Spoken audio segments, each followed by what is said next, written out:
Olá, sejam todos bem-vindos ao primeiro episódio do podcast da Preston, essa empresa de contabilidade e consultoria. É o start inicial que a gente está aqui para validar todas as informações diretamente da fonte, tirar todas as dúvidas de quem está nos assistindo e reforçar o que ele já vem fazendo diariamente com muita qualidade. A empresa está no mercado há mais de 16 anos, trabalhando com excelência também nessa parte de consultoria financeira e tributária. Está localizada na Avenida Epitácio Pessoas, mudaram inclusive recentemente, né? Estão no edifício Atlantis, na sala 2003, prontos lá para atender vocês com muita qualidade. No Instagram estão como @prestocontabilidade, então lá vocês vão ver muita informação, inclusive informação sobre esse podcast, os melhores momentos que a gente está só começando.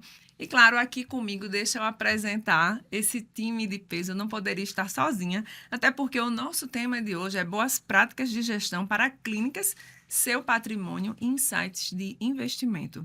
Vou começar pelas damas e falar aqui com a Andresa Costa, que ela é contadora e CEO da Preston. Está aqui. Muito bem-vinda, Andresa, a esse espaço. Obrigada, Heloísa.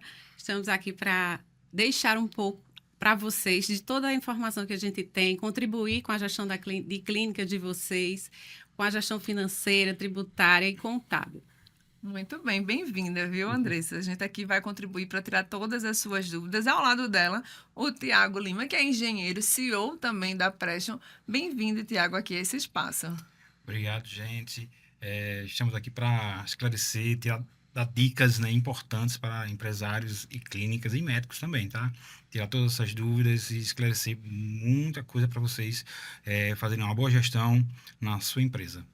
Muito obrigada. E aqui do meu lado, né, o Jonathan Sanches, ele que é consultor financeiro, está aqui também para tirar essas dúvidas, é isso? Isso. Queria agradecer também pelo convite e com certeza a gente tem muito a somar aí para tirar as dúvidas quanto à questão financeira de todas as famílias aí que assistirem o programa.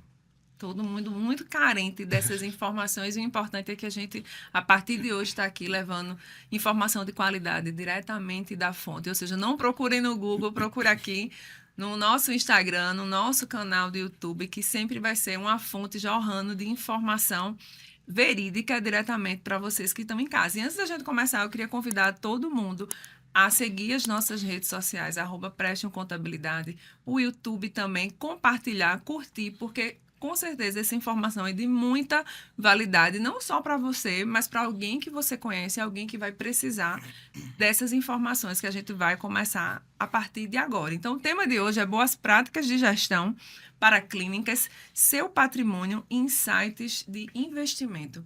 E eu vou começar por quem está aqui do meu lado, que é o Jonathan. E antes da gente adentrar nessa questão empresarial e de clínicas, o desafio, na verdade, né, Jonathan, muitas vezes começa em casa.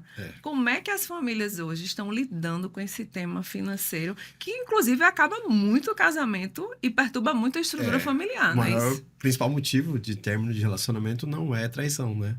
É a questão financeira. Existe até mesmo a questão de traição financeira. Um cônjuge gasta mais do que outro sem saber, não tem aquele controle de gastos, ninguém acompanha como que é feita toda essa gestão, e isso acaba gerando uma certa inconsistência. Então, aí que entra o papel do consultor financeiro. A gente, como consultor financeiro, também atua como planejador financeiro, uma parte mais simples, que é aquela pessoa que vai sentar com você todos os meses, às vezes todas as semanas, dependendo do quão crítico que está aquela situação, e você vai sentar com aquela pessoa para sentar, organizar, entender como que está acontecendo os gastos. Você vai pegar receita, despesas, você vai ver, está entrando 10 mil de receita do casal, da família como um todo. Por que está saindo 11 mil? A gente tem que tentar ajustar todas essas contas aqui para que aquilo ali seja uma coisa viável. Da mesma coisa que acontece com um país que está recebendo uma carga tributária de imposto, alguma coisa do tipo, não tem como você gastar mais do que você recebe. E aí começa a acontecer uma bola de neve. E a grande maioria das famílias brasileiras não sabe nem quanto ganha, muito menos quanto gasta. Às vezes acha que o cartão de crédito é um plus do salário. Se tem 5 mil de limite, então eu ganho meu salário mais 5 mil, que acaba gerando uma bola de neve, porque o crédito, os juros rotativos do cartão é muito alto. chegando até quase 30% ao mês. Então, é uma coisa muito crítica que as famílias não veem, assim, muitas vezes a necessidade de um profissional, mas assim como médico, assim como psicólogo, assim como outras profissões, o advogado, por exemplo, você tem que ter uma pessoa de confiança, um consultor, um planejador financeiro para que você saiba que a gestão ela é diferente da acumulação. Então, muitas vezes o empresário, a família, o médico sabe ganhar o dinheiro, mas ele não sabe gerir o dinheiro da melhor forma. Então, é necessário que você tenha um gestor para te ajudar e te auxiliar, pelo menos a você entender como que funciona a sua contabilidade ali financeira familiar, para que depois você, dados os primeiros passos, você já consiga seguir próprio ali com as suas próprias pernas para passar daquela área de arrebentação ali, né, que é mais difícil no início. É difícil você começar, mas depois é uma coisa que acaba se tornando natural. Então, esse é o ponto. Antes de eu partir para a próxima pergunta, eu até fiquei curiosa com essa expressão que ele falou da traição financeira. É um Exato. tema, uma expressão bem curiosa, né? Traição financeira. Haveria alguma dica, alguma orientação especial, ou mais assertiva, ou não tem regra, sobre essa questão das finanças? Quando o casal ali resolve ele se unir, está dentro da mesma casa, o dinheiro é um só, ou você tem o seu dinheiro, ou eu tenho o meu dinheiro, o combinado não sai caro. Tem alguma orientação específica para isso? Sim. A orientação que acho que é base, digamos assim, é que o dinheiro é da família. Porque você tem gastos que você tem, por exemplo, mais que são duas pessoas, cada um recebe 5 mil. Ah, mas um é meu 5 mil, o outro é seu 5 mil. Não. A família recebe 10 mil. Porque você vai ter gastos que são conjuntos e tem gastos que vão ser de cada um. Você pode chegar num acordo e falar assim, ó, eu vou gastar R$500 comigo aqui esse mês, R$1.000 comigo esse mês. Então, é um ponto que, às vezes, as pessoas querem dividir algo que, eu digo assim, não é uma coisa divisível. Você já casou com aquela pessoa, ela é sua sócia de vida. Então, não adianta você querer separar a parte financeira, que é uma coisa que você não vai conseguir separar. Até porque, no caso de falecimento, no caso de separação, quando você vai pegar a união estável, alguma coisa do tipo, aquilo ali é considerado como bem único. Então, tudo que você fizer ali, você tem que pensar como uma família, não como individualidade. Então, quando a gente faz essa parte de consultoria financeira ou essa parte de planejamento financeiro, eu não faço um planejamento pro marido, não faço só para Luísa, não faço só pro Thiago, não faço só... Individualizado. Exato. Eu falo assim, vamos sentar no momento em que você e sua esposa estejam aqui, para que a gente consiga, de forma uníssona, chegar num consenso para que vocês dois entendam a contabilidade. Porque acho que não adianta você sentar, organizar todo o planejamento financeiro com o marido e a esposa não sabe o que está acontecendo na casa. Então, quando você senta com os dois, todo mundo está de acordo, como um acordo ali, e chega num consenso de você sabe realmente o que está acontecendo dentro da sua casa. E a traição financeira, como eu falei, é que às vezes a pessoa tem uma conta por fora, ou uma conta PJ, ou alguma outra conta que o cônjuge não sabe, e acaba gastando, quer comprar alguma coisa para ele por ali, aquele gasto, ele entra pela receita, digamos assim, mas na despesa ele fica oculto, porque a pessoa não quer declarar. Então, esses furos que acontece, que essa questão de traição financeira. Então, a gente tem que sentar e normalizar que isso é um conjunto. Se você tem uma sociedade em família com aquela pessoa, acho que a parte financeira é só mais um dos pontos que você precisa unir quando você aceita se casar com aquela pessoa. Muito bom, é bem esclarecido, né? A gente vai continuar esse assunto, mas eu queria agora fazer uma pergunta para a Andresa, porque muitas vezes o costume de casa, né? Vai à praça, não é verdade? Já tem esse ditado. E eu sei que vocês trabalham muito com a área médica, né? Com esses profissionais de saúde, e a gente vê bastante que nem todo médico é gestor. Inclusive, eles nem aprendem isso na universidade. Tem uns que já têm até uma habilidade, um dom, mas a grande maioria, hoje em dia, principalmente, resolveu empreender, ter seu próprio consultório. E aí as pegadinhas começam a surgir, porque todo mundo quer dar conta de tudo e muitas vezes nem sabe que existem empresas especializadas, como a Preston, que pode tirar essa dor de cabeça deles. Então, queria saber de você, Andresa, quais são os principais gargalos, né, contábeis desses profissionais de saúde em suas clínicas, em seus consultórios no dia a dia, que vocês sempre veem que eles pecam e continuam pecando bastante. De fato, existem bastante. E o Jonatas, na sua fala, falou um pouco sobre isso. Não sei se vocês perceberam, né? Daquela conta PJ que ele abre e dali vai fazendo também despesas que não quer demonstrar dentro de casa. Então, quando você resolve ter um negócio, você tem que entender que as receitas daquele negócio, eles devem pagar as despesas desse negócio e também retirar o seu rendimento pessoal, né? Então, e aí vem o Prolabore, Prolabora. que se destaca, né? E às vezes existe muita confusão entre o que é Prolabore e o que é Aproveitando lucro, já, né? até explique, porque muita gente só ouviu falar, mas na prática não sabe nem o que é Prolabore. Então, o Prolabore em si, ele é aquele valor que você destaca para você pagar a sua previdência. Né? Que aí depende muito do desejo pessoal, se você acredita que você vai ter uma renda futura na Previdência. E o Jonatas pode complementar nisso, né? Porque aí você pode destacar um valor para contribuição previdenciária e a diferença você fazer a retirada como lucro. E aí vem a importância da contabilidade, que ela demonstra esse lucro que ele pode retirar, né? E a partir desse lucro, ele fazer a sua renda pessoal, né? Então, a renda pessoal do profissional, do empresário, ele vem desse Prolabore mais o lucro que ele destaca. E sempre com essa visão de que tem que deixar também a reserva da empresa, para ela poder também fazer os seus investimentos com o seu capital. Né? Então, os erros muito que a gente pode ver muito é em relação a isso, essa mistura das despesas física e jurídica, que a gente chama, né? Na contabilidade, a gente tem até um princípio, que é o princípio da entidade, onde você tem que separar o que é pessoal e o que é do negócio. Então, a partir disso, vem uma gestão ineficiente, porque quando você faz essas retiradas sem ter um planejamento, acaba que o negócio ele é afetado. E aí, às vezes, ninguém sabe. Quem é que está deixando o prejuízo? Sou eu ou é o próprio negócio em si? Então, é necessário esse planejamento financeiro pessoal, né, inicialmente, para poder ele entender. Eu vou precisar para a minha vida, para a minha renda da minha família, tal valor, certo? A sua empresa, ela pode lhe dar esse rendimento, é só dela que você tem a renda ou você tem outras rendas, né? Porque existem, principalmente na área médica, tem muita outras áreas profissionais, você pode ter outros rendimentos fora, mas o teu negócio, quanto ele pode te pagar, né? Então, ali é identificar isso, né? E também ter cuidado na documentação também, né? Em estar respaldado de todas as despesas estarem respaldadas, ter controles financeiros que você possa estar identificando essas despesas, né? E essa lucratividade da empresa também. Aproveitando até aqui a presença do Tiago, né, que é o CEO da Premium, e também acompanha, né, essa realidade no dia a dia, existem algumas métricas que esses profissionais que se tornam gestores na área da saúde, né, com suas clínicas, com seus negócios, eles precisam estar acompanhando de perto, digamos, alguns indicadores que eles precisam acompanhar para garantir a saúde da empresa? Sim, lógico.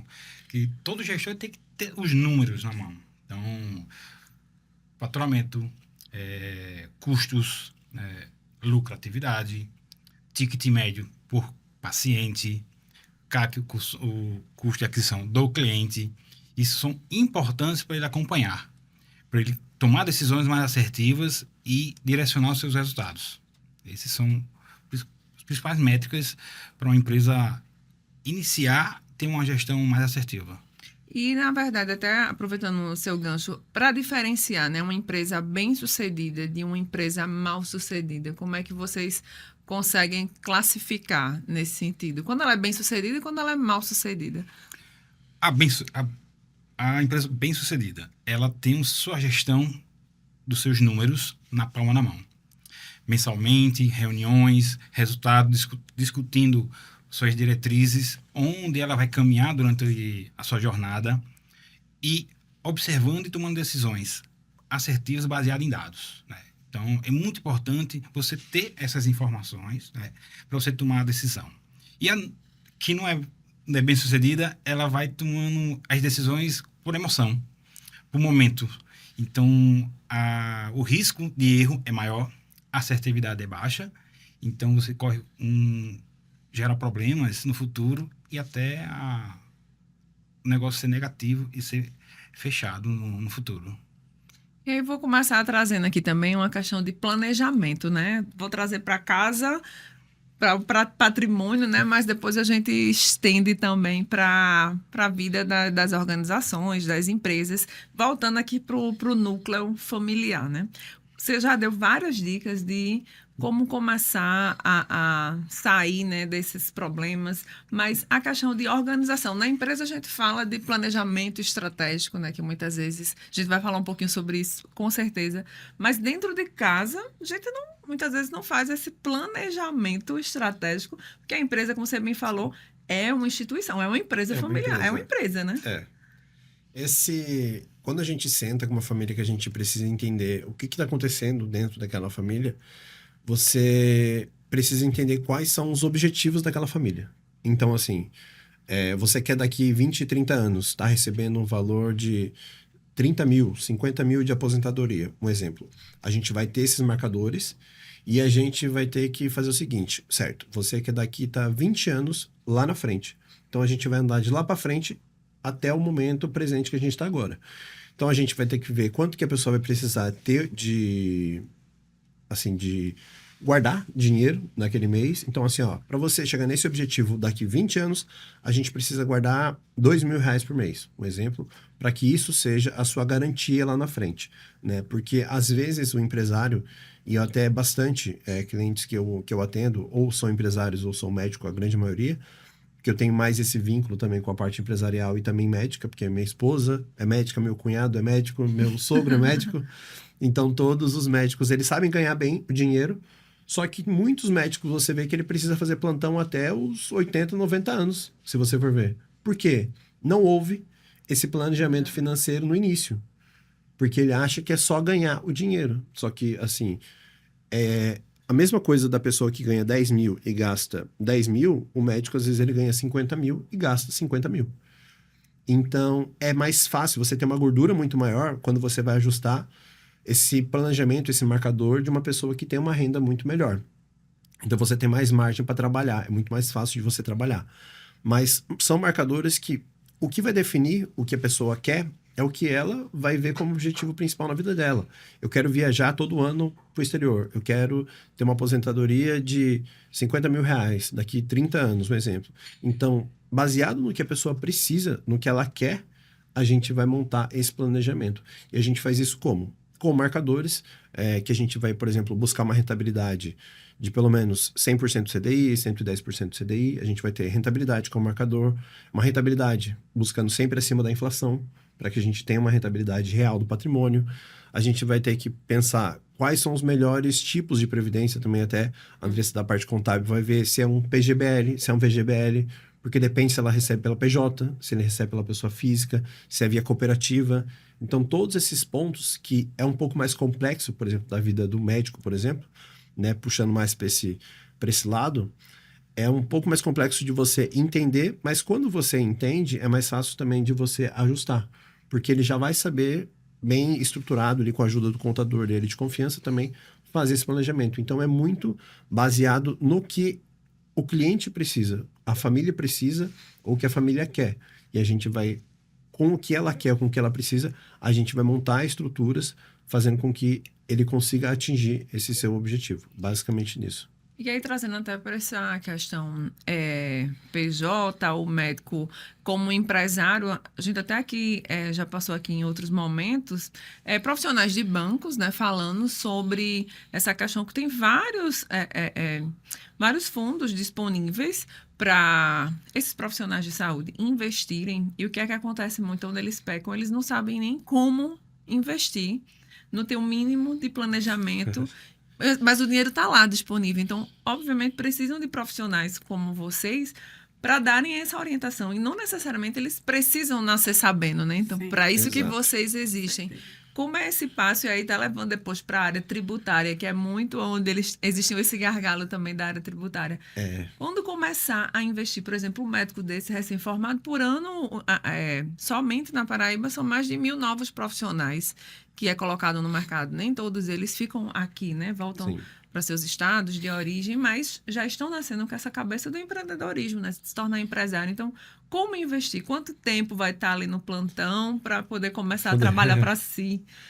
A conta, digamos que a gente faz, o médico ele acha que eu ganho 1.000 por plantão, se eu fizer 30 plantões no mês, eu ganho 30 mil, aí eu posso pegar um carro X, uma casa Y, e faz baseado nessa renda que ele acha que ele vai ganhar. Ele projeta uma renda futura, e só que ele se torna escravo daquele plantão, porque senão ele não consegue custear aquele padrão de vida que ele comprou. Que ele comprou um padrão de vida no futuro, então ele tem que entender isso muito bem.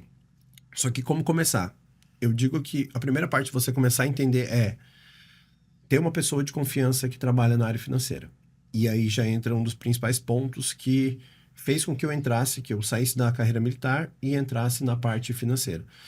A gente, dentro da Portfel, da consultoria financeira, né, a gente atua de uma forma que a gente não recebe nenhum tipo de comissionamento por produto que é recomendado. Então, hoje, 95%, mais ou menos, 90% a 95% dos profissionais financeiros trabalham com comissionamento. Então, quase todos os produtos financeiros, fundos de investimento, previdência e tudo do tipo, CDBs, consórcio, título de capitalização, qualquer coisa que é vendido para você, você não sabe quanto que você está pagando para aquela pessoa que está te vendendo. Então, existe uma taxa de comissionamento oculta ali por trás, dentro desse investimento.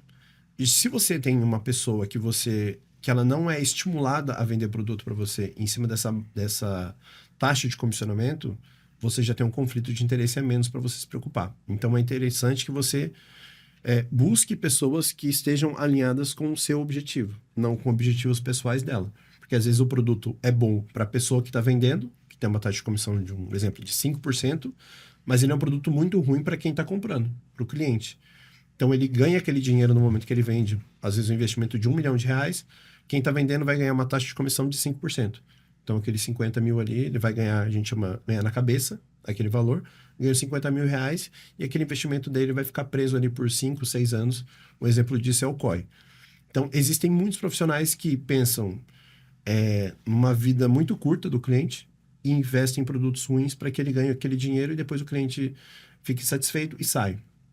Então, é interessante, o primeiro passo é que você procure pessoas que são, que trabalham com o intuito de crescer junto com o cliente, que não tem esse conflito de interesse.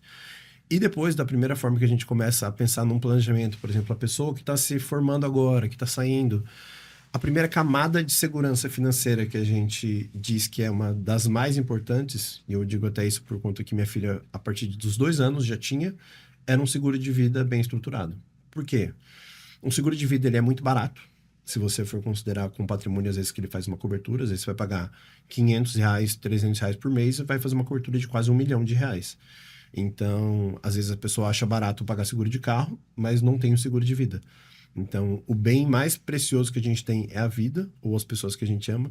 Então, a gente precisa pensar nessa camada de segurança que é vendido de forma muito errada no Brasil, seguro de vida como uma coisa que o único que ganha é a pessoa que está vendendo e eu não vou fazer seguro de vida para ficar para os outros quando eu morrer. Pensa que vai ficar para alguém que não é da família dele, alguma coisa do tipo. Então, ele é vendido dessa forma, muitas pessoas acham que é assim, quando na verdade não. Você está trazendo segurança para que as famílias tenham acesso, por exemplo, digamos que eu tenho um patrimônio de R$10 milhões. No meu falecimento, se eu tenho um seguro de vida bem estruturado, a minha família vai receber aquele dinheiro muito rápido, podendo pagar o acesso ao inventário. Então, é a primeira camada de segurança que a pessoa tem. Formado recente de medicina, por exemplo, com seguro de vida, digamos que ele está trabalhando, ele quer se tornar neurocirurgião, acabou de se formar agora em neuro. Ele vai utilizar muito as mãos para fazer cirurgia, para operar. Acontece um acidente com ele que ele fica inválido por conta de alguma perda de locomoção da mão, alguma coisa do tipo. Aquela renda futura que ele teria, ele não vai ter mais, porque ele trabalhava com a mão.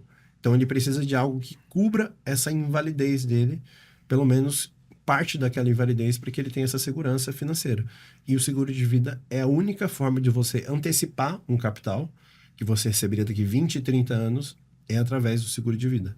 Então, acho que a primeira parte da camada de segurança financeira que a gente busca é um seguro de vida. E depois, claro, a gente vai pensar em investimentos. numa boa previdência privada, para que você não invista só 100% do seu negócio, até como eu ia falar, os empresários, eles têm muito esse 100% all-in, todas as suas fichas dentro do negócio dele, e às vezes ele não tem 5 mil reais na conta dele.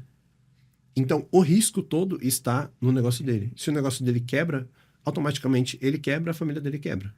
Porque às vezes ele é quase que o arrimo de família ali, que é a renda toda basicamente daquele negócio dele. Então, você precisa ter uma diversificação dos investimentos, assim, pensando dessa forma, também para que não fique todo o risco centralizado em cima de uma pessoa ou em cima de um negócio. E isso é a função do consultor financeiro orientar, falar assim, ó, já que você tem 80% do seu capital no seu negócio, vamos fazer uma previdência, vamos fazer uma parte de investimentos. Isso conforme tudo o que for investido é conversado e entendido, porque com a questão de gestão de risco do cliente, o que ele aceita e o que ele não aceita ter dentro da sua carteira. E até aproveitando também esse gancho que o Jonathan falou, essa assessoria financeira, ela está totalmente aliada com a assessoria contábil, quando eu trago essa realidade, por exemplo, para dentro da área médica, onde muitos profissionais, inclusive a gente vê aí, que eles investem bastante, muitas vezes, na sua estrutura, né? Às vezes fazem grandes consultórios, clínicas, laboratórios, se tornam quase aqueles elefante branco, né, que a gente chama. Então, não é por falta de dinheiro, né? Eles investem cada vez mais nessa questão do conforto, da experiência do cliente, que tudo isso é importante, mas os tributos, por exemplo, ainda fazem com que eles não se planejem todo mês. Tenha surpresas, né? Ou aquele eita por cima de eita e aquela surpresa, e que muitas vezes, se não for bem gerido, todo esse elefante branco, todo esse investimento na clínica, no consultório, pode vir por água abaixo. Então, como orientar esses profissionais de saúde a, inclusive, também ter o seu melhor regime tributário? Como é que vocês prestam essa consultoria para eles também?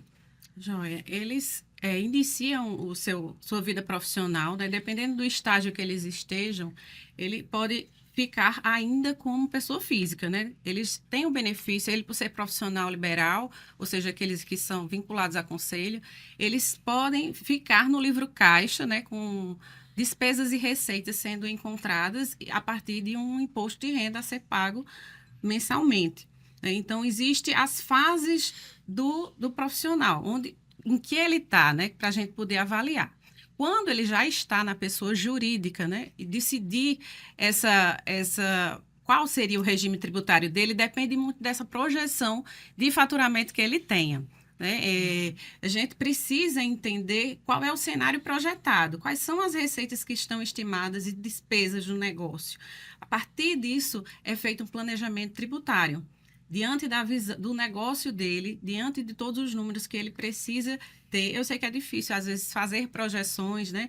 Mas aí, se ele já tem alguma estrada dentro da área dele, ele pode sim fazer essa projeção e, a partir disso, a gente definir. E sempre acompanhando, porque essa decisão de regime tributário ela é anual. Então, todo ano, ele precisa avaliar o ano que passou e o ano que virá. Como é que vai ser o meu negócio no próximo ano? Como é que foi? Né? Então, a partir desses dados históricos e futuros, a gente fazer uma análise e identificar o melhor regime. Né? Dentro do que ele atua também, existem regimes tributários como o Simples Nacional, que precisa na área dos profissionais liberais da saúde e demais profissionais, eles precisam ter uma folha, uma despesa com folha suficiente para deixá-lo numa tributação mais favorável, que a gente chama. Se ele não tiver isso, que normalmente não tem, assim, dependendo do negócio dele, mas uma clínica às vezes só precisa de uma recepcionista, de uma pessoa de atendimento, do administrativo, enfim, são poucas pessoas, né? Pouca folha, pouca despesa com folha. Então, se eu tiver um faturamento alto, então esse já não é um regime adequado para ele. Entendeu? Então, a gente já vai para um outro regime que se chama lucro presumido ou lucro real, mas depende muito do perfil. Mas já no lucro presumido, a gente tem benefícios fiscais, né, tanto na área federal quanto na área municipal, que podem ser aproveitados, né, em que às vezes não é bem conhecido e é desprezado e acaba você pagando tributo a maior, né? Então, por falta de conhecimento, de aproveitar esses benefícios legais, porque a Receita ela não vai dizer, ó, eu tenho esse benefício para você. Então, o profissional que está lhe assessorando, ele precisa ter esse interesse, esse conhecimento nos requisitos, lhe orientar para você realmente aproveitar esses benefícios fiscais, porque imposto, de fato, a gente tem que pagar. Na pessoa física, na pessoa jurídica. Não tem como fugir, né? Não tem como fugir. O que a gente pode é identificar a menor carga possível dentro do negócio, a partir de como é que está estruturado o negócio dele.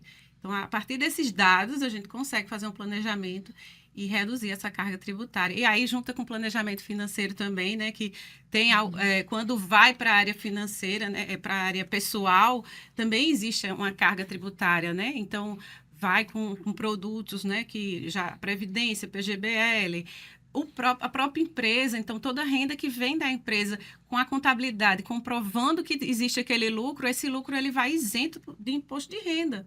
Você já pagou na jurídica, você vai para a física de forma isenta, né? Então, vários caminhos existem, né? Você precisa, sim, do auxílio dos profissionais que tenham essa expertise, esse know-how, esse conhecimento para poder lhe orientar. Eu até já ouvi falar que é como o contador, ele é igual ao padre com o fiel. Você precisa confessar tudo, não pode esconder nada. Não. Então, muitas vezes, esses profissionais, eles tomam algumas decisões baseadas em outras orientações que não sejam de profissionais que tenham expertise na área, mas o profissional da contabilidade ele está totalmente ligado a tomadas de decisões estratégicas dentro da empresa, né? Isso, eles auxiliam. Né? A gente facilita, na verdade, essa decisão. Né? A partir de dados que existam, a gente analisa e diz, olha, tem esses caminhos.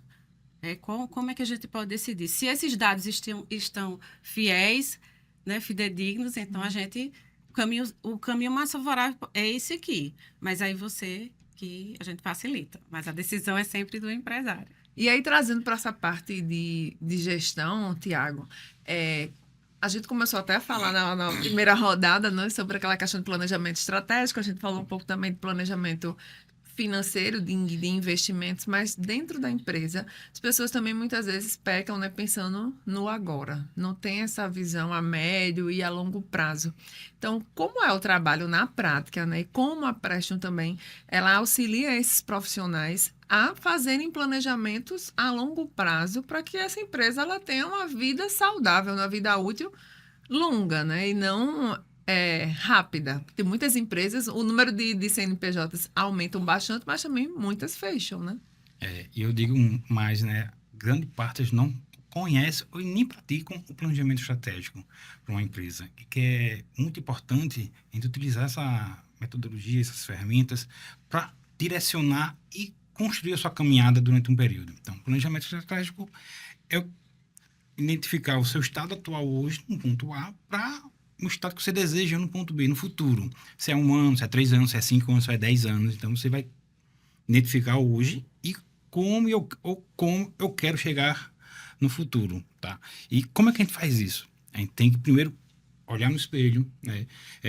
E construir ou revisar, caso já tenha, a sua identidade organizacional. O que é isso? É o que chamamos de MIV, né? Missão, visão e valores.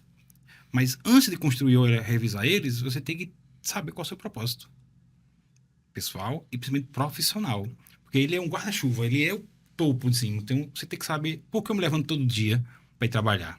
Tem que ter um propósito. Tá? E como eu faço esse propósito rodar, acontecer? É a minha missão. Né? E como eu quero ser visto no futuro, perante a sociedade, perante a organização? É a minha visão. E com base em quê? Em valores.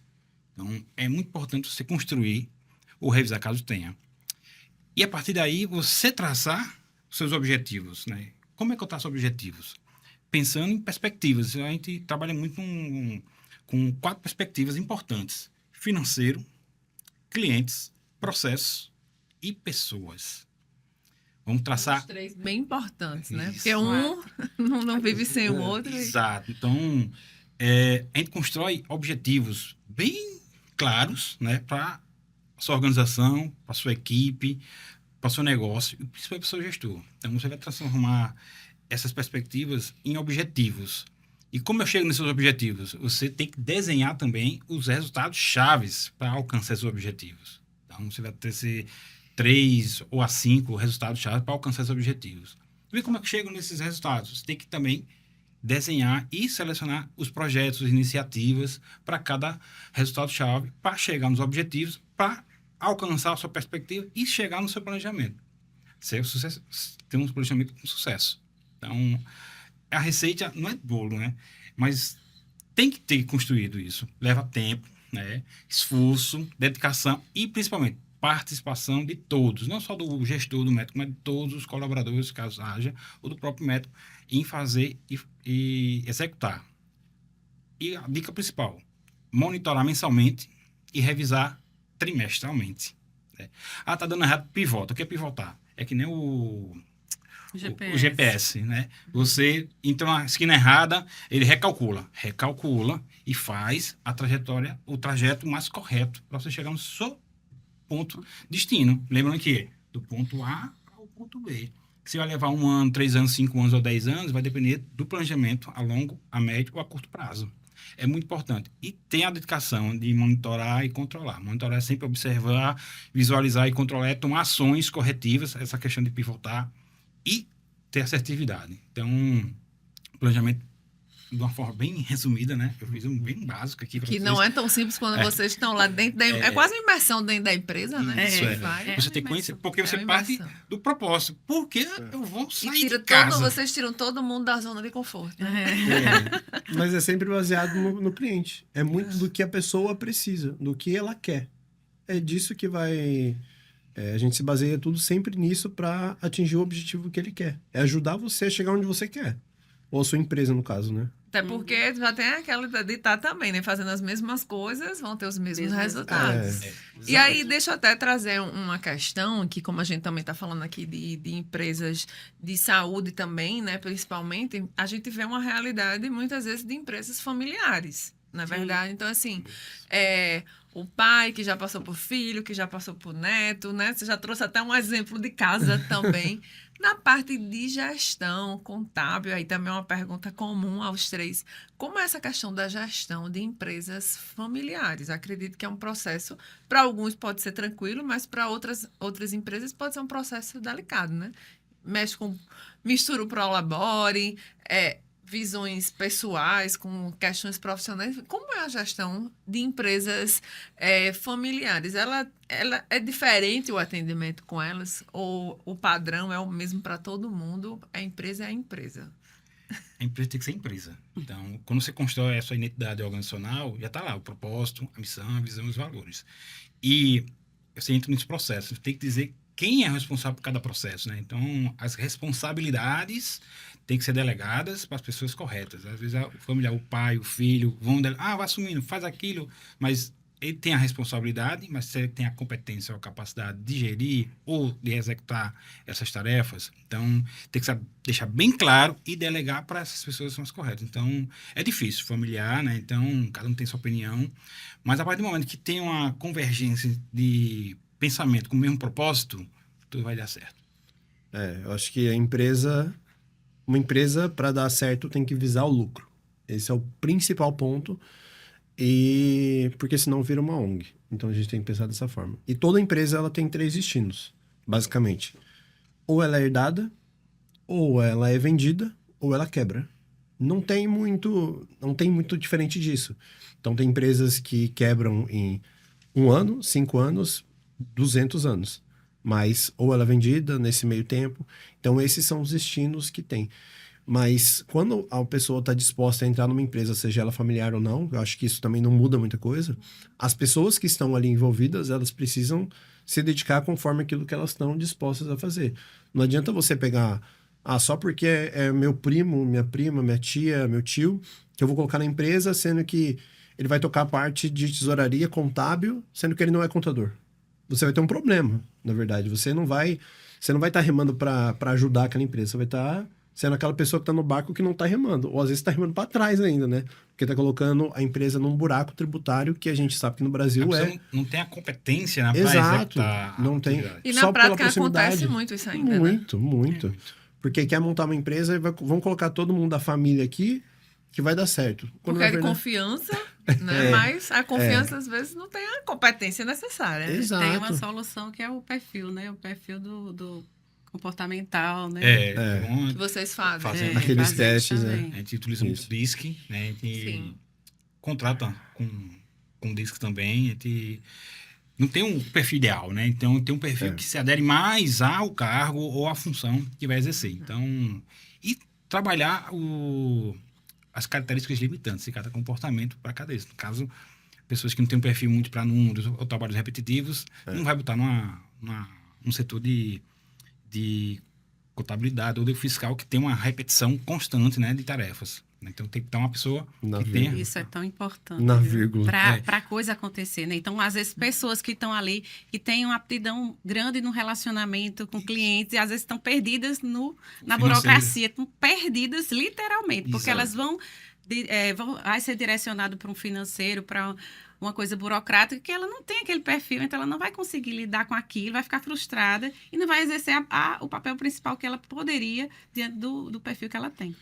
Era até essa pergunta que seria também comum que eu ia fazer para os três, vocês meio que já adiantaram, que era essa questão de pessoal, né? Essa gestão de pessoas que acredito que muitas vezes é muito mais complexa do que vários números, né? A gestão de pessoas, porque quando o Jonathan, por exemplo, atende uma empresa, que ele vai falar sobre essa questão de investimentos, toda essa questão financeira, pode ser que em algum momento ele tenha que falar lá para o gestor, dizer, olha, tem uma pessoa aqui ou tem um profissional aqui que não está dando aqui para essa função. Ele vai esbarrar em algum momento com isso, né? A Andresa na parte contábil também, você na parte de gestão. Então, não tem como vocês executarem o trabalho de vocês sem no dia a dia vocês estarem ligados a pessoas. Então, pode ser que aconteça muito disso, em algum momento vocês indicarem pessoas para troca, substituição, reposicionamento dentro da empresa, ou também até demissão, né? Chegar ao caso e dizer, olha, essa pessoa aqui não funciona em nenhum lugar da empresa de vocês e a única alternativa é demitir. Acontece muito isso também? Acontece. Eu acho que um exemplo muito claro, que a gente vê na vida da gente é que quando você vai no médico e você passa, primeiro que você não pode omitir nada para ele de sintomas, por exemplo. Senão ele não vai ter como te ajudar se você está omitindo que você está com uma dor de cabeça, com uma enxaqueca, com uma dor no pé ou alguma coisa do tipo. Ele precisa saber fazer uma anamnese completa para que ele consiga te ajudar da melhor forma possível. Então, acontece da mesma forma com as pessoas que buscam uma consultoria, uma contabilidade, elas precisam aceitar a recomendação daquela pessoa. Porque o que acontece na área financeira? Não acontece na área de saúde. Mas você chega no médico, ele passa para você que é para você tomar esse antibiótico e esse anti-inflamatório. A grande maioria das pessoas não vai questionar isso. Só que quando a recomendação vem, por exemplo, você precisa investir nesse ativo e tantos por cento da sua carteira tem que ficar aqui. Ele é o primeiro a levantar a mão e falar que aquilo ali, ele não quer que seja dessa forma. Então, assim, esse questionamento, eu sei que é muito válido, mas às vezes ele está sendo feito por uma pessoa que é capacitada para fazer aquilo. Então, não adianta você questionar tudo que o médico vai falar, tudo que o advogado vai falar. Sim, existe o questionamento, só que às vezes é difícil a pessoa aceitar aquela recomendação que vem de fora de um profissional para que você faça aquilo. Por isso que eu falei que o primeiro ponto é encontrar alguém de confiança, porque dali você sabe que o que a pessoa está recomendando de fato é o que ela acredita, com toda a base que ela tem de estudo, que aquilo ali é o melhor para você e para sua empresa. Então, da mesma forma que também que você não seguir completamente aquela opinião. Fala assim, chega uma pessoa, quer resolver a parte contábil, mas não, só quero resolver só esse ponto contábil. É complicado, porque às vezes ele não vai passar todos os dados para você e tudo. É a mesma forma de você ir no nutricionista e eu falar assim, só quero o almoço. Só passa a refeição para mim do café e do almoço. A janta e o lanche da tarde pode deixar que eu faça. Não faz muito sentido você ter esses dados pela metade, entendeu? Então, essa questão de pessoal é muito complicada e você, quando tem uma pessoa de confiança, você tem que, de fato, acreditar e confiar que aquela pessoa está com você lutando para que o seu negócio venha muito bem. E outro ponto de pessoal também que eu vejo que é muito complicado e delicado em empresas é que, digamos que a pessoa tem, às vezes, a empresa há 15 anos e o gestor, o dono, o CEO, que tem uma empresa grande, um mercado, qualquer coisa que seja, um restaurante, você vê aquela pessoa, ela está 15 anos trabalhando no caixa porque ela não tem ninguém de confiança para colocar no caixa. Isso é um problema. Porque quando você se coloca como dono daquele negócio, ou CEO, ou gestor que seja, e você está no caixa, você está se pagando como um caixa deveria se pagar. Você não está ganhando como um gestor deveria, porque você precisa dedicar o seu tempo a ter visões do seu negócio, a gerir bem o seu negócio, não a trabalhar de um caixa, que é uma coisa muito simples. Você contratando uma pessoa de confiança, que existem pessoas de confiança para você deixar na parte financeira, com um bom sistema, você já consegue lidar com quase que 90% daquele problema que você tem. E você de fora consegue ter uma visão muito mais ampla do seu negócio do que você ficar, às vezes, como você vê, pessoas anos e anos, dono daquele negócio, no caixa, porque não tem uma pessoa de confiança. Ou, pelo menos, tem que ser alguém da família, porque senão eu não confio de deixar no caixa. Isso é muito, assim, uma coisa muito banal, muito simples de você resolver, que as pessoas erram e pecam por achar que ninguém é de confiança quando se trata do negócio delas. Mas, na verdade, não. Você contratando profissionais, aquelas pessoas estão capacitadas a te orientar da melhor forma possível para você crescer no seu negócio. A gente tem que remar para frente, não ter uma âncora no time ali para fazer levar o seu negócio para baixo. Tem bastante gestores, né? CEOs, né? Então, proprietários, empresários que ficam presos na operação. Nossa, muito. Então, amarrado pela falta de confiança e deixa de estar no cenário estratégico, né, das grandes tomadas de decisões, né, o crescimento da empresa, porque está amarrado por falta de confiança. Eu acredito muito em processo.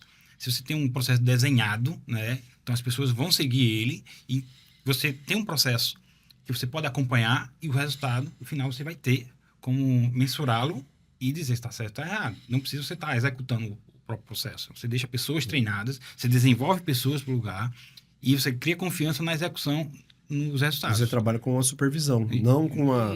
Isso, não com a execução não de com a fato execução do processo. E essa instalação dos processos, ela independe do porte da empresa, né? Do Independe. tamanho da empresa. Ela precisa ser regra desde a de pequeno porte a grande porte. Desde o atendimento a um cliente, né, até a despedida de um colaborador. Então, o processo. Na Presta, a gente tem uma jornada do colaborador. Desde a captação, o recrutamento, é um processo, né? Passa por um período de seleção, depois passa... Essa seleção tem as etapas, tem a análise de currículo, análise de perfil comportamental, uma entrevista básica inicial, antes para uma entrevista presencial. E depois fazemos uma proposta para ele, se ele realmente está interessado. Tem a fase da psicóloga, né? Perdão, que a gente ainda tem uma psicóloga depois da teste psicológico. Teste psicológico, porque nos dá informações importantes para o cargo. Então, juntando tudo isso, fazendo a compilação, a gente contrata a pessoa. É 100% correto? 100% assertivo? Não vai ser 100% porque não há perfeição. Porém, a assertividade minimizar os erros, né? erros. Então, e depois que ele é contratado, começa uma jornada. A gente começa com um onboard, então é feedback, one-on-one, que é uma conversa informal com o colaborador, para realinhar as expectativas, tanto a empresa como o colaborador para a empresa. Isso é muito importante. E desenvolver nos gaps, nos pontos, nas características limitantes dele no profissional e também com o pessoal. Ou seja, a Presta é muito mais do que uma assessoria contábil e financeira. Nós vivemos em casa, né? Recebemos bagagem de mentorias da área de gestão. Então, a gente implantou em casa. Isso foi em 2019, antes da pandemia. A gente já começou a fazer essas capacitações e fazer o trabalho todo em casa. Nós recebemos, inclusive, prêmios pela evolução que a gente teve, né? 2 prêmios a gente recebeu em anos, e fora isso a gente mantém, né? Porque não foi só naquele momento pontual, em toda a jornada. Então, a partir de toda essa bagagem que a gente recebeu, a gente consegue dar orientações para o empresário gerir melhor o seu negócio. Na área de pessoas, a gente teve consultores, né, que nos apoiaram. Então, hoje a gente tem esses processos desenhados porque um dia tivemos orientação. Então, a gente realmente precisa lançar a O mão de case pessoas. surgiu de casa, né? Isso. Inclusive. E até aproveitando... Desculpa, pode falar, Tiago. Porque a gente pratica isso em casa. Então, eu falo muito, tipo, a gente tem muita sede por conhecimento e também para transbordar esse conhecimento para os nossos clientes e futuros clientes. E, Tiago, mas vocês mexem com vendas, mexem com marketing. A gente busca ajuda com os especialistas. A gente tá com o Jonathan aqui, ele é parceiro nosso. Então, a gente indica pessoas de confiança, como eu falei, bastante confiança, porque a parte contábil é extremamente de pessoas de confiança, porque a gente mexe com os números da empresa. Então, são dados que geram informações importantíssimas para tomar a decisão. Então, essa é a nossa sede de buscar conhecimento, porque a gente busca conhecimento na parte de pessoas, na parte de clientes, na parte financeira, na parte de marketing, de vendas, enfim. E a gente transborda esse conhecimento para os nossos clientes. Então, tentar não só abraçar a parte contábil, trabalhista e tributário, mas ajudar o empresário, de clínicas ou o médico, a abraçar a gestão como toda e auxiliar para tomar as decisões mais assertivas. Muito bom. A gente está ainda se dirigindo para o fim, mas ainda tem algumas perguntas para fazer. Não vamos finalizar ainda. Mas eu queria até... a gente, durante todo o nosso bate-papo, a gente falou muito sobre... A gente problematizou, né? Muitas situações para trazer as soluções que a Preston sempre está pronto para atender. Mas vamos mudar agora um pouco de cenário, no sentido de... Essas empresas fizeram o dever de casa. Então, na parte financeira está tudo ok, na parte de gestão, principalmente a parte tributária, que é quando sinaliza está tudo bem. É um momento agora de crescimento. Vamos crescer, está tudo ok. A gente vê, inclusive, muitas empresas abrindo novas unidades e, às vezes, fecham repentinamente, não sei o que é que faltou ali, vocês sabem mais do que eu, não sei se foi um estudo de mercado, enfim. Mas quando é que liga o start inicial, aquele não mais o sinal vermelho, mas o sinal verde, né, vindo principalmente do setor da contabilidade, é hora de crescer, é hora de reinvestir. Vamos sair do casulo, vamos ampliar o negócio. Então, quando é que dá o primeiro alerta aí positivo? E aí eu queria que vocês também complementassem quando é a hora de crescer, de reinvestir, digamos assim, nesse sentido. Eu acho que tem que ter muito essa parte que você falou da análise de mercado, sim, né? Tem onde crescer, se for o caso de novas filiais, o local que está atendendo, mas também entender se a estrutura, os processos estão bem definidos, né? Porque crescer sem organização realmente vai ter momentos que vai acabar que esse investimento não vai ser tido como investimento e sim como um dinheiro que não foi bem pensado. Então, esse momento de crescimento ele tem que ser estudado nesse cenário, né, de visão também se esse investimento, quanto tempo vai dar retorno, né, a partir da lucratividade. Você, dentro de uma contabilidade, você tem como fazer análise por centros de custo, né? Então, você precisa ter esses números na mão para poder identificar se isso sim, esse investimento está dando retorno e quanto tempo ele vai apresentar esse retorno. Então, é muito por aí. Eu acho que crescer dói, né? Acho que dói bastante ali, dependendo do jeito que você cresce também. Pode ser benéfico, pode ser que você consiga ter um market share maior, assim, uma parcela maior daquele mercado na região do que você atua, né? Seja municipal, seja estadual ou até mesmo federal. Mas a complexidade também aumenta muito, muito bem. Como o Thiago falou, para você crescer, você já tem que ter todos os processos completamente estruturados. Porque a partir do momento que você abre uma nova filial, alguma coisa do tipo, você vai seguir os processos que estão definidos ali e você vai ter que supervisionar aquilo e ter uma pessoa de confiança também a mais na gerência, digamos assim, para que faça essa supervisão próxima ali para que aquilo ocorra da maneira que você deseja. Então, assim, você precisa ter uma questão já de pessoal muito bem definida, quantas pessoas você precisa para cada área para tocar a sua operação, e também você vai precisar ter os processos na ponta da língua, assim, porque aquilo que vai te parametrizar para ver se o seu negócio está indo bem ou se está indo mal. E também quanto questão de payback ali, para ver quanto que em 2 anos o meu negócio, aquele investimento já vai se pagar. Então, você tem que fazer todos os estudos, os números também, ter uma DRE muito bem acertada, ter o ROI, que a gente fala, né, o retorno sobre investimento daquele negócio. Então, você tem que ver que, porque às vezes o ego não pode passar na frente. Porque às vezes o ego de você querer falar que tem 10 empresas, mas as 10 estão mal, estão ruins, estão mal das pernas, né? Às vezes é melhor você ter uma, duas, mas aquilo ali muito bem estruturado, porque você também vai ter mais tempo até para você conseguir pensar mais na frente. Então, assim, o que muda muita coisa assim, que eu vejo que o empresário tem esse problema com esse ego, faturamento não é lucro líquido. Mas as pessoas, às vezes, querem faturar 5 milhões no ano. E o lucro? O lucro que é o que vai fazer a diferença. Porque faturamento você vai tirar muita coisa. Como é que tá o EBIT dessa empresa? Como é que tá... Tem muita coisa. Até chegar do faturamento, até chegar lá na última linha, no lucro líquido, tem uma trajetória muito complexa, que existe também a questão tributária, questão de custo médio de vendas que você vai ter, muita coisa que vai comendo o seu faturamento ali na ponta. Então, assim, faturamento não diz nada. Entendeu? Tem empresas que têm faturamento de 5 milhões e vai ter um prejuízo lá embaixo. Então, é uma questão muito complexa que crescer, você já tem que ter muito bem estruturado para que você consiga dar prosseguimento ali e conseguir ter uma parcela maior daquele mercado. Mas é uma coisa que é muito difícil e você precisa já ter, assim, saber os problemas que você vai ter. Você já deve ter passado por eles, muito provavelmente, e você já tem que saber como resolver, rápido. Você tem que pivotar, assim, rápido, porque senão aquilo ali vai fazer com que você quebre aquele negócio, feche aquele negócio, e aí você não vai ter não é nem, voltei no marco zero. Não, você vai ter um prejuízo.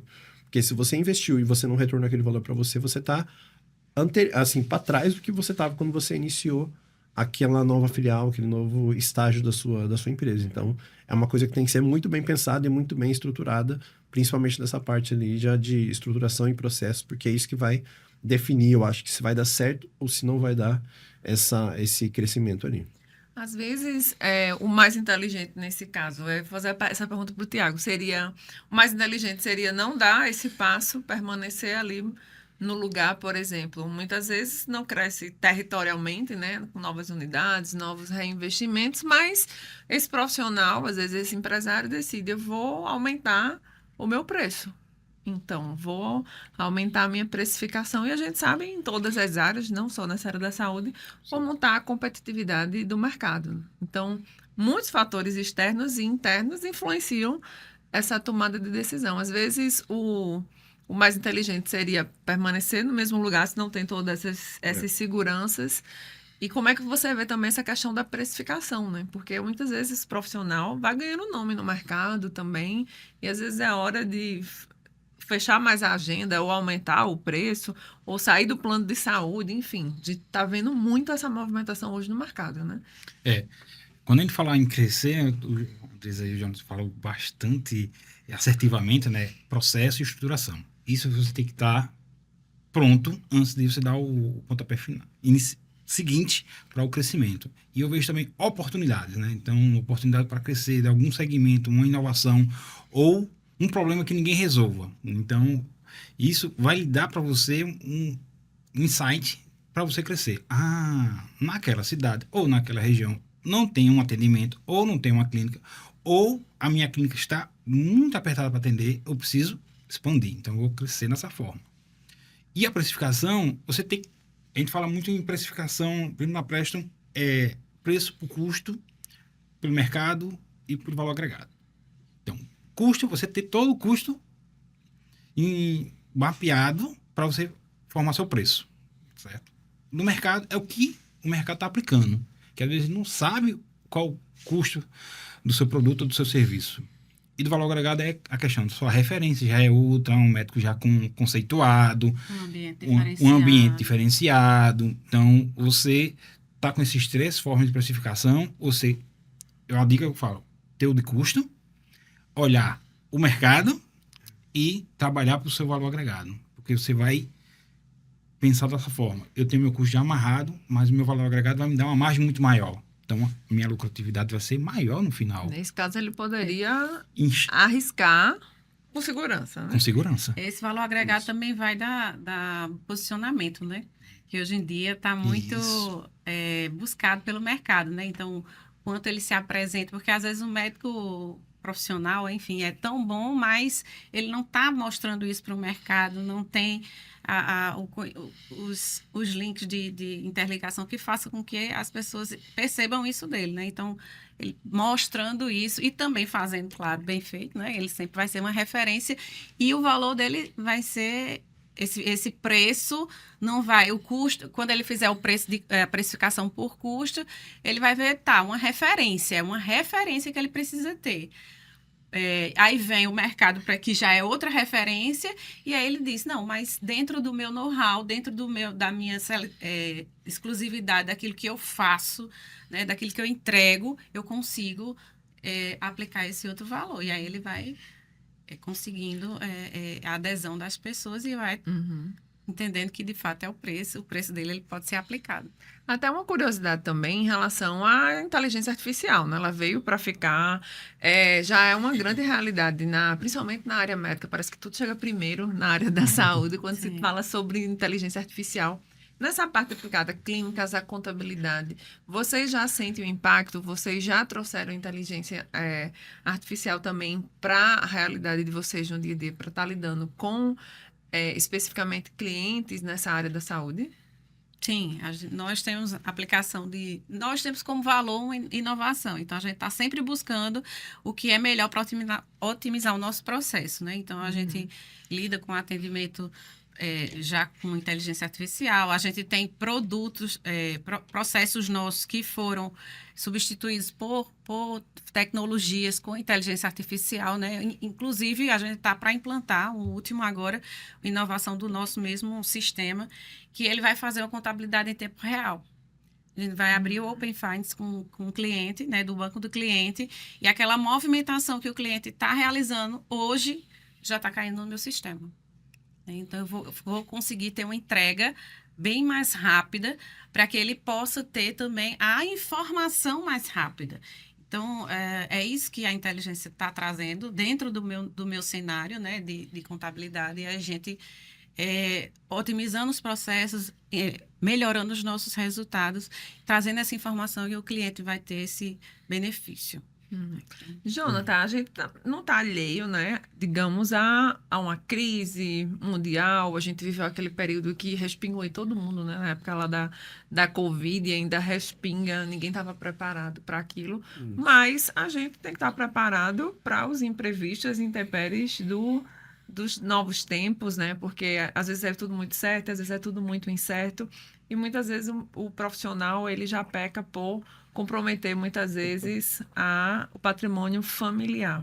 E aí, às vezes, mistura, como a gente já falou aqui o podcast inteiro, tende a querer misturar essa questão trabalho, família, mas como enfrentar, né? E também até já uma dica para quem está nos assistindo, procurar o serviço de vocês, como se preparar para esses períodos que a gente está sujeito, né? Quando acontece, né, esses cisnes negros, né, como diz Nassim Taleb, na lógica do cisne negro do livro dele, a gente não sabe o que vai acontecer. A gente tá, assim, se perguntar para você o que vai acontecer amanhã, não sei. O que vai acontecer daqui 10 anos? Não sei, menos ainda, digamos assim, não tenho menos. Então, assim, o Brasil até o passado é incerto, digamos assim, quanto a parte de investimento e tudo assim também. Então, ele tem uma volatilidade muito maior do que se você olhar lá para fora. A primeira parte, assim, que você tem que ter de segurança, né, quanto a essas questões, esses acontecimentos, assim, que acontecem, espúrios que acontecem, que você não consegue controlar nada, né, como, por exemplo, o atentado de 11 de setembro, também foi uma coisa que ninguém imaginava que aconteceu também, mas para a parte financeira foi um colapso muito grande, que foi no coração dos Estados Unidos, da parte financeira ali. Então, esses acontecimentos, você consegue ter certa proteção, como? Através de um bom seguro de vida. Já é um ponto que você pode já se proteger de alguns acidentes, de alguma coisa ruim que você não está esperando que aconteça na sua vida, mas são coisas que acontecem, né? Então, um bom seguro de vida, uma boa diversificação da sua carteira. Então, por exemplo, às vezes as pessoas chegam e falam assim, eu quero rentabilidade de 20% ao ano, 30% ao ano e não aceito menos do que isso. Só falo, tudo bem, você quer 30% ao ano, a gente vai tentar buscar essa rentabilidade. Não tem como eu garantir rentabilidade para você futura, porque eu não sei o que vai acontecer. Mas, então, se você está disposto a ganhar 30%, você também está disposto a perder 20%. É isso que eu entendi? Ele fala, não quero perder nada. Eu falo, então, assim, tudo na vida você tem que tomar risco para você ter retorno.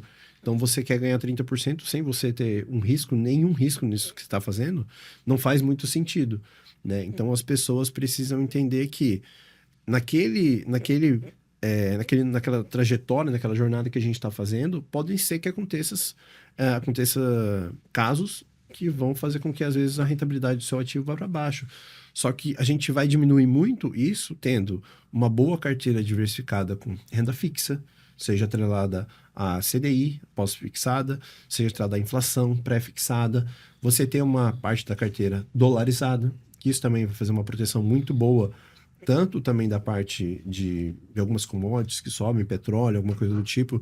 Você ter parte dolarizado já vai fazer com que essa inflação que a gente está vendo hoje, do aumento de preços em tudo que a gente tem, você vai proteger a sua carteira porque ela vai rentabilizar mais nesses períodos de crise ou porque o dinheiro tende a ir praticamente todo para os Estados Unidos quando acontece uma crise muito grave no mundo, né? Então, essa diversificação de carteira, ter não só em renda variável, também as pessoas querem rentabilidade, botar 100% em renda variável, que é um risco e um erro. Se você for ver no Brasil, é um país, assim, considerado um país dos rentistas, né? Muita gente tem renda fixa e tudo assim, então você não precisa tomar riscos excessivos para você ter retornos excessivos, entendeu? Tem um certo limite que a gente fala, assim, na parte de investimentos, né? Que chega um ponto que ali, a partir de, digamos assim, vou dar um exemplo aqui, mas a partir de, por exemplo, de 40%, 50% de renda variável na sua carteira, dali você só está tomando mais risco, não necessariamente mais retorno, entendeu? Então, a gente, como consultor financeiro, tende a encontrar esses limites para que você esteja alinhado dentro da sua gestão de risco, aquilo que você aceita perder, que às vezes a pessoa quer ganhar 30%, tem um patrimônio de 1 milhão, mas ela não está disposta a perder, por exemplo, 20% do patrimônio, 200 mil reais, entendeu? Então, é uma coisa que, às vezes, então, ela não está disposta a ganhar 30%. Às vezes, ela precisa de ter mais segurança dentro do seu patrimônio para que isso seja mais seguro para ela. E como você também tinha falado da pergunta anterior, da questão de inteligência, hoje no mercado financeiro é uma coisa muito já intrínseca dentro do mercado financeiro. Então, essa parte de integração bancária, de investimentos, é quase que real time, assim, a pessoa colocou o dinheiro ali na conta dela, eu já consigo ver. Ela realizou um investimento, já consigo ver. A rentabilidade geralmente é marcada a mercado, então todos os dias a gente consegue ver a rentabilidade daquela pessoa, que eu digo que não é muito bom, né, porque as pessoas olhando todo dia falam assim, tô ganhando, tô perdendo, tô ganhando, tô perdendo. Eu falo, não, isso aqui os investimentos é para no mínimo 5 anos, que a gente começa a ter um horizonte de tempo mais aceitável para ver como é que está se construindo, porque a gente tem ciclos, digamos assim, quase em toda a sociedade de 4 anos, né? Seja questão de presidente, seja muitos ciclos que a gente tem na nossa vida são de 4 anos. Então, a gente fala que a gente só consegue ter uma real visão daquilo, dos investimentos, a partir de 5 anos. Então, a gente estruturando bem, fazendo tudo bem diversificado, tudo bem estruturado, com uma boa reserva de emergência que a pessoa vai precisar, uma reserva de oportunidade, um dinheiro de caixa que ela precisa para utilizar, por exemplo, até mesmo para custos, para gastos, para questão de saúde, caso precise complementar com um bom plano de saúde que ela tenha, alguma coisa do tipo. Toda essa diversificação e essa gestão acompanhada de perto, quase que mensalmente ali, isso vai fazer com que ela tenha segurança e que ela passe por questões como, por exemplo, dentro da pandemia, todas as carteiras, acho que até mesmo a carteira que é mais arrojada da gente, assim, mais agressiva, ela não teve rentabilidade negativa. Por mais que no primeiro mês ali da pandemia, a partir de março, mais ou menos, teve uma rentabilidade negativa de 30%, só da renda variável no Brasil. Então, assim, uma boa diversificação vai fazer com que você não corra riscos porque a gente não pode dilapidar o patrimônio da nossa família, do nosso cliente, né? Tentando buscar mais dinheiro, tentando buscar mais retorno. A gente tem que sempre ter uma segurança que a gente nunca pode colocar em risco todo o nosso patrimônio. Então, a gente vai fazer isso através de diversificação, através de um bom acompanhamento para que sempre aquilo ali esteja dentro daquele percentual de ativos que a gente chama, né, o asset allocation, a alocação de ativos, ideal que a gente conta que aquele cliente é o mais ideal para aquele cliente. Então, é muito baseado sempre do que o cliente precisa, o que ele aceita tomar de risco, né? Tem empresários que são mais adeptos a tomar risco, mas tem pessoas que trabalham, por exemplo, no meio público, ali como eu também fui, que não aceitam tomar muito risco. Hoje, eu, por trabalhar no mercado financeiro, aceito tomar mais risco. Mas a pessoa vê aquilo como uma segurança tremenda, que às vezes é o patrimônio de 20 anos que a pessoa está guardando.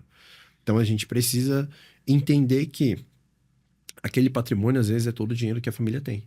Então, a gente tem que cuidar dele da melhor forma possível. Então, esses são os riscos os cuidados que a gente toma para evitar riscos desnecessários com o patrimônio geracional de uma família. Então, a gente, como consultor financeiro, tem uma responsabilidade muito grande, assim como, por exemplo, o médico tem de cuidar da vida de uma criança ou alguma coisa do tipo, a gente também tem que o patrimônio, às vezes, é também motivo de muito estresse dentro de uma família. Então, a gente tem que cuidar dessa parte financeira com todo o cuidado possível. Uma aula aqui, né? O Jonas tá dando. E a gente tá realmente se dirigindo para o fim, mas antes eu queria que o Tiago deixasse aqui algumas dicas para quem está começando agora, tá aí com a sua empresa nascendo. O que fazer, se a gente pudesse, em linhas gerais, ditar aí 3 dicas valiosíssimas para essas pessoas não errarem, né? Não chegarem a tanto. Primeira dica, procurar profissionais qualificados, especialistas, é uma delas, né?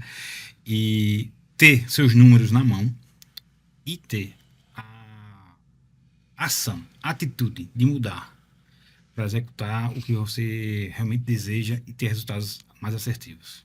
Muito bem, para a gente finalizar aqui, comecei com as damas, né? Vou finalizar com as damas. Andressa, inclusive, vocês estão promovendo um workshop. Isso. Agora, em abril, é isso? Próximo Então, dia queria que você 10 de falasse abril. sobre. Nós estaremos lá, né, em relação a tratando dessa área de gestão financeira, né, de crescimento para as clínicas, né, voltado mais para as clínicas, mas dentro desses temas de gestão, vendas, marketing, network, né, vocês também estarão lá, né, a Dr. Play, são nossos convidados também. Então, a gente vai levar essas dicas de orientações, a parte também de como reduzir os seus tributos, né, e poder ter uma maior lucratividade, sabendo que o tributo é um dos grandes impactos dentro do faturamento, portanto, diminui o seu lucro. Então, a gente está lá para receber todos vocês, né? Quem puder ir, quem nos assistir até essa data, né? O link está na bio do nosso Instagram, né? @PrestioContabilidade. E vocês podem, as vagas são limitadas, 50 vagas só. Alguém quer deixar mais algum recado final? Quer deixar? Também quem quiser acompanhar também o trabalho todo, né, da Portfel. Não falei muito assim a fundo, né? Mas eu trabalho na Portfel, que é a consultoria financeira do Grupo Primo. Então, a gente tem grandes nomes ali também por trás, Thiago Negro, Bruno Perini. Então, hoje a gente é a maior consultoria financeira do país, tem quase 10 bi sob gestão. E a gente atua 100% pautado na visão pró-cliente, né? A gente não atua com nenhum tipo de comissionamento, de produtos financeiros, nem nada. Justamente para que a gente cresça junto com o cliente e a gente não tenha nenhum tipo de conflito de interesse naquilo que a gente está recomendando.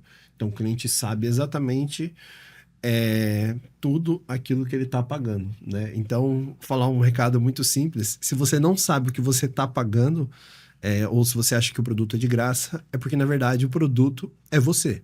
Então, você está, assim, entregando algo que você, às vezes, nem sabe, entendeu? Às vezes, a rentabilidade do seu ativo que está sendo comido, uma parte ali, para que você pague aquele serviço, ou você tem um produto ruim para que aquilo seja pago de alguma forma, né?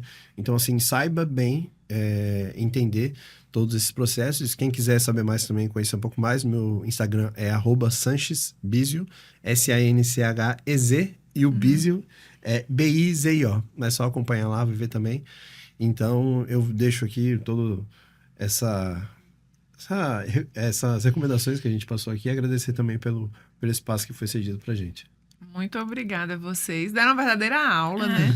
Convido todo mundo a se inscrever também, né, no Instagram da Preston Contabilidade, @Preston Contabilidade, que está localizada na Avenida Epitácio Pessoa, novo endereço, no edifício Atlantis Off 2003, lá na sala. Então, lembrando que a Preston é uma empresa de contabilidade, consultoria, que está no mercado há 16 anos. Então, o convite já está feito, né, para o evento agora, Isso. dia 10 de Será abril. no auditório do Atlantis, né? No auditório do Atlantis, que Às horas? 19 horas. Às 19 horas. Isso. No Pessoal, final faremos um network, né, onde a gente vai ter um coffee. Então, eu espero que todos, quem puder, possa estar lá, né, porque vai ser bem interativo, dinâmico e vai trazer muito valor agregado para as suas empresas.